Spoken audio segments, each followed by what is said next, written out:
পাইথনে variable declare করার জন্য বেশ কিছু নিয়ম ফলো করতে হয়। নিয়ম বা রুলসের কথা শুনে ভয় পাওয়ার কিছু নাই, রুলসগুলো খুবই ইজি।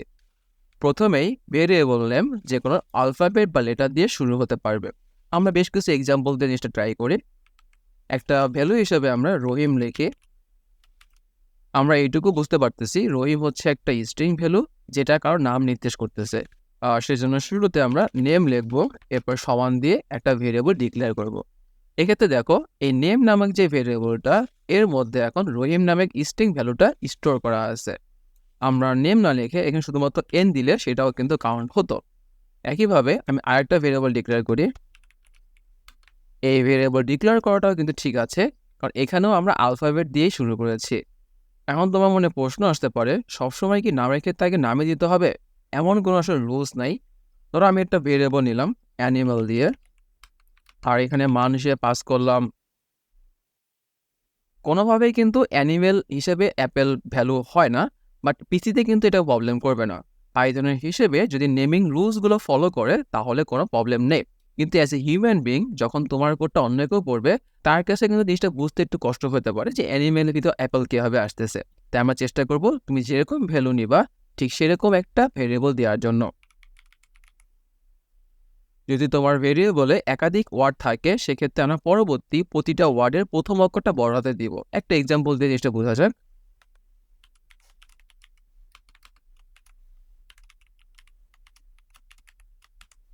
এখানে দেখতে পাচ্ছ আমাদের দুইটা ওয়ার্ড আছে, মাই এবং নেম।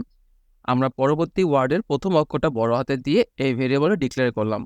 রুলস নম্বর 2, যে কোনো ভেরিয়েবল নেম শুরুতে আন্ডারস্কোর দিয়ে শুরু হতে পারবে।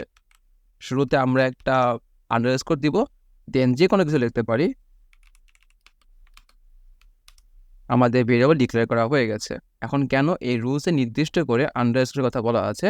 কারণ আন্ডারস্কোর ব্যতীত অন্য কোনো স্পেশাল ক্যারেক্টার ব্যবহার করা যাবে না। 3 নম্বর রুলসে বলা আছে কোনো একটা ভেরিয়েবল নেম ডিজিট দিয়ে শুরু হতে পারবে না। যেমন তুমি যদি শুরুতে 1 নাম্বার দাও, সেটা কিন্তু ডিক্লারেশন ভুল হবে। বাট এক্ষেত্রে কিন্তু লাস্টে আবার দেওয়া যাবে।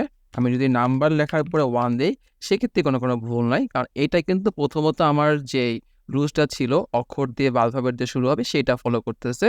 সো শুরুতে ডিজিট না দিলেও পরবর্তীতে দিলে কোনো প্রবলেম হবে না। ভেরিয়েবল নেমের কম্বিনেশনের মধ্যে ক্যাপিটাল এ থেকে ক্যাপিটাল জেড, স্মল এ থেকে স্মল জেড, 0 থেকে 9 এবং আন্ডারস্কোর থাকতে পারবে। ভেরিয়েবল নেম কিন্তু কেস সেন্সিটিভ। কেস সেন্সিটিভ বলতে স্মল কেস ও ক্যাপিটাল কেসকে বোঝায়। এখানে ভেরিয়েবল হিসেবে আমরা রোল ডিক্লেয়ার করি, আরেকটি ভেরিয়েবল হিসেবে আমরা রোল 50 ডিক্লেয়ার করলাম। এখন দেখো দুই ক্ষেত্রেই কিন্তু আমরা রোল নিয়েছি, কিন্তু আমাদের মান ভিন্ন। তো আপাত দৃষ্টিতে মনে হতে পারে যে দুইটাই তো রোল, তাই প্রবলেম কোথায়? বানানো সেম আছে, কিন্তু প্রবলেম অবশ্যই আছে। এই উপরে যে রোল সেটা কিন্তু সম্পূর্ণটাই স্মল কেসে আছে, আর পরের যে ভেরিয়েবল রোল এখানে কিন্তু প্রথম অক্ষরটা বড় হাতের আছে। দুইটি রোলের মান কিন্তু দেখবে আমার সেম আসতেছে না, একটা 10 আর একটা 50। আরেকটি রুলসের কথা না বললেই নয়, অনেক সময় আমরা দুইটি আলাদা ওয়ার্ড লাগতে পারে, যেমন একটু আগে আমরা দেখেছিলাম মাই নেম। এখন এক্ষেত্রে তুমি বলতে পারো আমি মাঝখানে যদি স্পেস দিয়ে শেখাতে হবে কিনা। মাঝখানে স্পেস কোনোভাবেই দেওয়া যাবে না। যদি তোমার দুইটা ওয়ার্ডকে কানেক্ট করতে হয়, সেক্ষেত্রে তুমি একসাথে লিখতে পারো।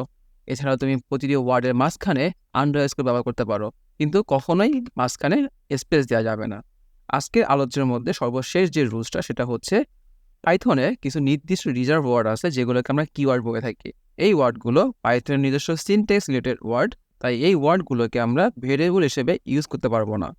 এখানে মোট 35টি কিওয়ার্ড দেওয়া আছে, এগুলোকে ভেরিয়েবল হিসেবে ডিক্লেয়ার করা যাবে না। দুনিয়াতে বিলিয়ন বিলিয়ন ভেরিয়েবল ডিক্লেয়ার করার জন্য নাম আছে, এই 35টা বাদ দিলেও আমাদের তেমন কোনো প্রবলেম হবে না। আমি বেশ কিছু এক্সাম্পল দেখাই। ধরো আমি এখানে লিখতেছি ক্লাস, এটা আমরা শ্রেণী হিসেবে চিন্তা করি, ধরো ক্লাস 10।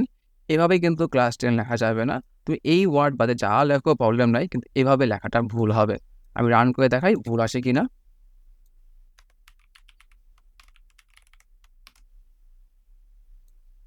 দেখতে পারতেছে আমার একটা সিনট্যাক্স এরর আসতেছে, কারণ ক্লাস নামে যে ভেরিয়েবল আমরা ডিক্লেয়ার করেছি সেটা আসলে ইনভ্যালিড।